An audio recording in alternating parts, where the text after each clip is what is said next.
আল্লাহ রাব্বুল আলামিন বিশ্ব নবীর কাছে এবার সূরাতুল কদর নাজিল করে দিলেন।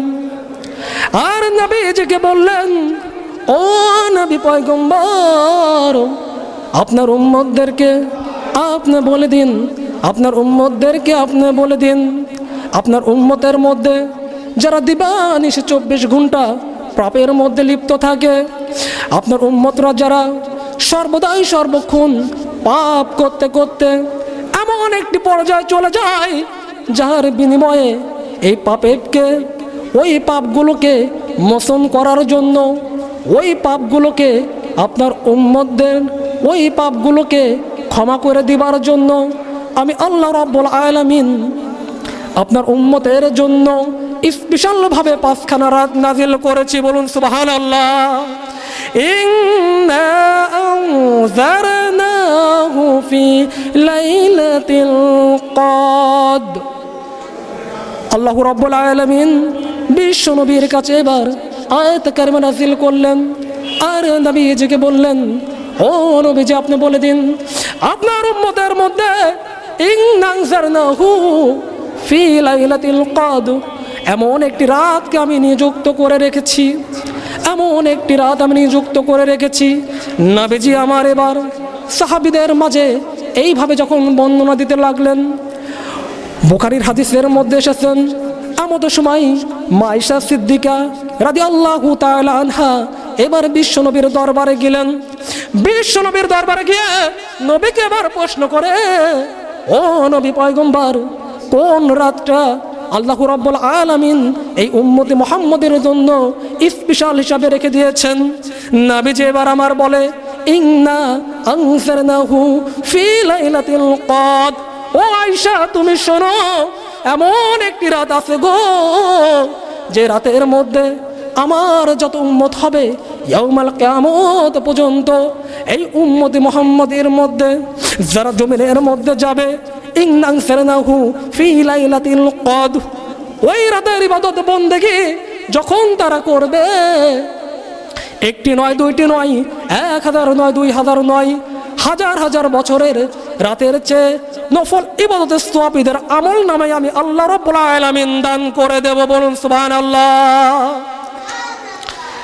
এবার মা আয়েশা সিদ্দিকা রাদিয়াল্লাহু তাআলা আনহা বিশ্ব নবীর কাছে বললেন, ও নবীজি, ইন্না আনজারনাহু ফি লাইলাতিল কদর, কদর সম্পর্কে আমরা জানি, আর কোন স্পেশাল কোন রাত আছে কিনা?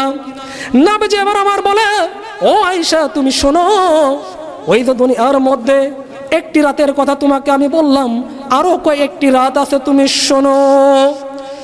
এবার আয়েশা নবীজিকে প্রশ্ন করে, ও নবী পয়গম্বর, আমি গভীর রজনীতে দেখতে পেলাম হঠাৎ করে একদিন আপনি ঘুমের থেকে উঠে গেলেন।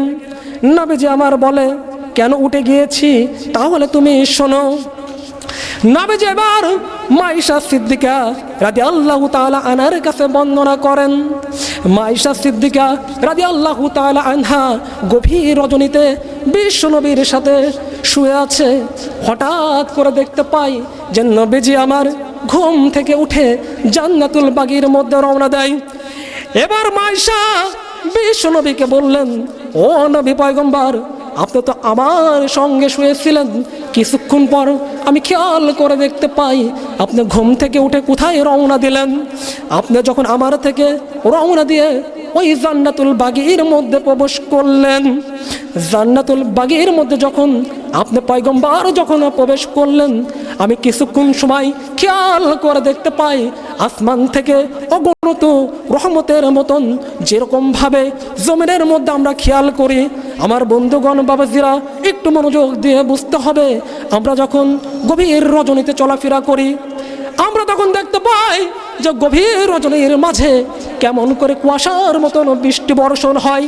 ঠিক অনুরূপভাবে মা আয়েশা সিদ্দিকা রাদিয়াল্লাহু তাআলা আনহু এবার বিশ্বনবীর দরবারে নবীজিকে প্রশ্ন করলেন, ও নবী পয়গম্বর, আমি খেয়াল করে দেখতে পাই যে গভীর রজনীর মধ্যে আপনি যখন রুম থেকে উঠে বের হয়ে গেলেন, ওই জান্নাতুল বাগীর মধ্যে যায় যখন প্রবেশ করলেন, আমি খেয়াল করে দেখতে পাই যে বৃষ্টির মতন অগণিত রহমত আপনার উপর প্রেরিত হচ্ছিল। এটার মানে কি আমাকে বলুন। মায়েশা সিদ্দিকা রাদিয়াল্লাহু তাআলা আনহা বিশ্বনবীর কাছে প্রশ্ন করেন, ইয়া রাসূলুল্লাহ, ইয়া হাবিবাল্লাহ, আমি খেয়াল করে দেখতে পেলাম যে আপনি আমার সঙ্গে শুয়ে আছেন, কিছুক্ষণ পর আপনি ঘুম থেকে উঠে হঠাৎ করে রওনা দিলেন, বলুন না সুবহানাল্লাহ। এবার নবীজি আমার মায়েশা রাদিয়াল্লাহু তাআলা আনহার কাছে বর্ণনা করতে লাগলেন, ও আয়েশা, তুমি জানো না আজকের দিনে আমি যখন শুয়ে আছি, রব্বুল আলামিন আমার কাছে আয়াত কারিমা নাযিল করে জানিয়ে দিলেন, নবী আজকের রাতের মধ্যে আপনার উম্মতের জন্য দুহাত তুলে আপনি রবের দরবারে যে দোয়া করবেন, আমি আল্লাহ রব্বুল আলামিন আপনার উম্মতের সকল গুনাহগুলি মাফ করব এবং আপনি পয়গম্বরের দোয়া আমি আল্লাহ রব্বুল আলামিন কবুল করে নেব, বলুন সুবহানাল্লাহ। এবার মায়েশা বিশ্ব নবীর কাছে আরজ করলেন, ইয়া রাসূলুল্লাহ, ইয়া হাবিবাল্লাহ, তাহলে আপনি কেন এতগুলো দিন থাকতে আজকের রাতে আমার থেকে ঘুম থেকে উঠে আপনি জান্নাতুল বাগের মধ্যে প্রবেশ করলেন? ওই রাতে দোয়া করলে আপনার উম্মতের গুনাহ মাফ করবে, আপনার দোয়া কবুল হবে, এই রাতটা কি আমাকে বলুন। মায়েশা সিদ্দিকা রাদিয়াল্লাহু তাআলা আনহা বিশ্ব নবীর কাছে আরজ করলেন, ইয়া রাসূলুল্লাহ, ইয়া হাবিবাল্লাহ, কোন রাতের দোয়া আপনার দরবারে কবুল হবে? আপনি আজকে ঘুম থেকে উঠে চলে গেলেন। এবার নবীজি আমার বলে, ও আয়েশা, তুমি শোনো, এই পৃথিবীর মধ্যে একটি নয়, দুইটি নয়, আমার যারা উম্মত হবে, আমার উম্মতের জন্য রব্বুল আলামিন স্পেশাল ভাবে 5খানা রাত রেখে দিয়েছে, বলুন সুবহানাল্লাহ। নবীজি এবার আমার মায়েশা রাদিয়াল্লাহু তাআলা আনহার কাছে প্রশ্ন করলেন, একটি হলো লাইলাতুল কদরের রাত, আর একটি হলো ওই 14 দিবাগত রাত, শাবানের রাত, যেটা আজকের দিনে আমরা সব বরাত হিসাবে পালন করে যাচ্ছি। এবার নবীজি বলল, ও আমার উম্মতরা, গভীর মনোযোগ দিয়ে শোনো, সব শব্দের অর্থ হলো ইবাদত, আর বরাত শব্দের অর্থ হলো রাত। চিল্লায় বলুন সুবহানাল্লাহ। এবার নবীজি সকল সাহাবীদের মাঝে বলে, সব শব্দের অর্থ হলো ইবাদত, আর বরাত শব্দের অর্থ হলো রাত। আজকের রাতটা হলো ইবাদতের একটি রাত, কেননা আজকের রাতে আমার যারা উম্মত হবে, এই উম্মতি মুহাম্মাদের মধ্যে তারা যখন আজকের রাতে ইবাদত বন্দেগী করবে, আর রব্বুল আলামিন আমার কাছে আয়াত কারিমা নাজিল করে জানিয়ে দিয়েছেন, ও নবীজি, আজকের রাতে আপনার যারা উম্মত হবে, ওই উম্মতগুলো যদি আমি আল্লাহ রব্বুল আলামিনের দরবারে তারা যদি দুহাত তুলে দোয়া করে, আর আমাকে যদি বলে, মালিক গো, জীবনের মধ্যে কতই না অন্যায় করেছি, কতই না অপরাধ করেছি, এ জীবন চালানোর কালে কত জিনা বেবিচারীর সাথে লিপ্ত হয়েছি, আর আপনার কাছে গভীর রজনীতে দোকানে হাত বাড়িয়েছি মালিক, এইভাবে যদি আমার কোনো উম্মত যদি বলে যে আল্লাহ পাকের কাছে তার জীবনের যে ভুলগুলো করেছে, ওই ভুলগুলো সম্পর্কে যখন ক্ষমা চাবে, আমি আল্লাহ রাব্বুল আলামিন আপনার উম্মতের তামাম জিন্দেগির গুনাহগুলো আজকের রাতে মাফ করে দেব, সুবহানাল্লাহ। তাহলে এমন একটি রাত আমরা পেয়েছি যেটাকে বলা হয় 14 দিবাগত রাত, শাবান। আজকের রাতে হাদিস শরীফের মধ্যে আল্লাহ রাসূল বলে, এই উম্মত মুহাম্মাদের জন্য 5টি রাত হলো স্পেশাল, সুবহানাল্লাহ। তার মধ্যে একটি হলো লাইলাতুল কদর, যে রাতে রব্বুল আলামিন ঐশী বাণী আল কোরআন নাজিল করেছেন। 2 নম্বর হলো ওই রাতটি সব বরাতের রাত হিসাবে যেটা আমরা নিয়মিত ইবাদত বন্দেগী করে যাচ্ছি। 3 নম্বর হলো শব মিরাজের রাত। 4 নম্বর হলো রোজার ঈদের যে চাঁদ ওঠার সময় মাহে রমজানের রাত, ঈদের রাতটাকে বলা হয়। 5 নম্বর হলো কুরবানি ঈদের রাত।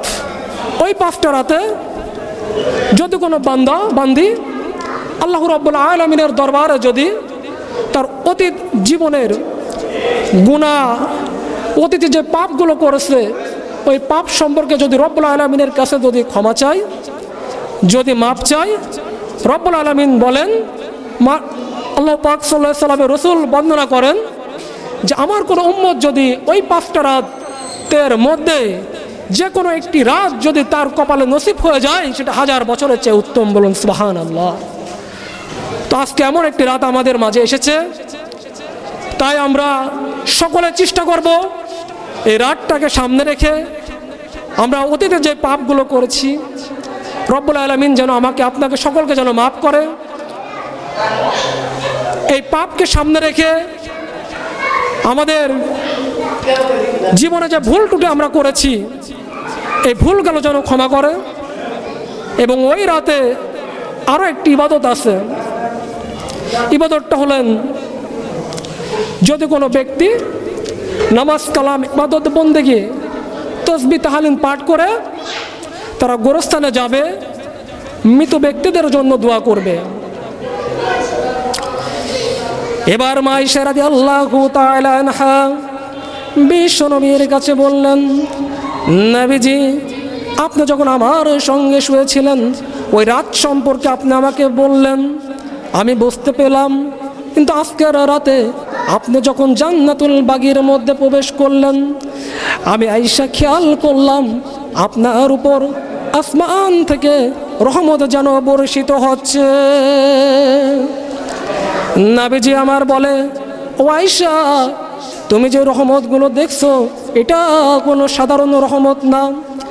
আজকের রাতে আমার কোনো উম্মত যদি আল্লাহ রাব্বুল আলামিনের কাছে যদি যা কিছু চাইবে আল্লাহকে বলবে, আল্লাহ গো আমার অভাব, আমার অনাটন, আমার সন্তান নাই, আমার বেটা বেটি নাই, ও রাব্বুল আলামিন তোমার কাছে আজকে আমি প্রার্থনা জানাই, তোমার কাছে আজকে আমি আরজি জানাই, ও আমার জীবনটাকে তুমি পরিবর্তন করে দাও। আল্লাহ রাসূল বলেন, আমার কোন উম্মত যদি এই মিসকাতুশ শাবান দিবাগত রাতে চোখের পানি ফেলিয়ে রব্বুল আলামিনের দরবারে যখন সে যা কিছু চাইবে আমি আল্লাহ রব্বুল আলামিন আমার ওই বান্দার দোয়াগুলো আজকের রাতে কবুল করে নেব। সুবহানাল্লাহ।